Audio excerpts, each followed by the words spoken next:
بسم اللہ الرحمن الرحیم. Use of a an and the. حروف تنکیر و تعریف.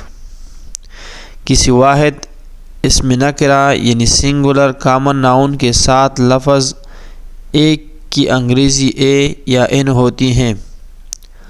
اے or an is used to determine a singular common noun. A کا استعمال اے کانسوننٹ ساؤنڈ سے شروع ہونے والے کسی ایک عام چیز، شخص یا جگہ کو ظاہر کرتا ہے. Use of a determines a singular common thing beginning with a consonant sound.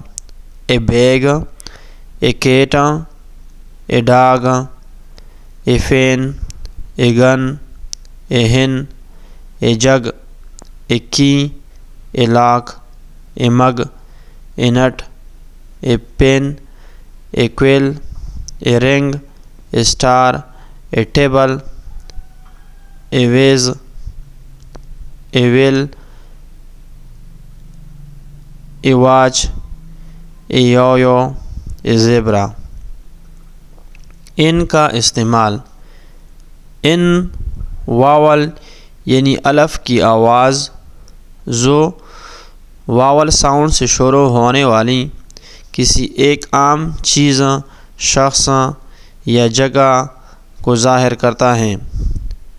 Use of in determines a singular common things beginning with a vowel sound. An apple, an egg, an iron, an orange, an umbrella. پیارے بچوں، عام و خاص کی درجہ بندی کے لیے اے ان دی کا استعمال ہوتا ہے. اے یا ان عام چیز، شخص یا جگہ کی درجہ بندی کے لیے اور دی خاص چیز، جگہ یا شخص کی درجہ بندی کے لیے استعمال ہوتا ہے.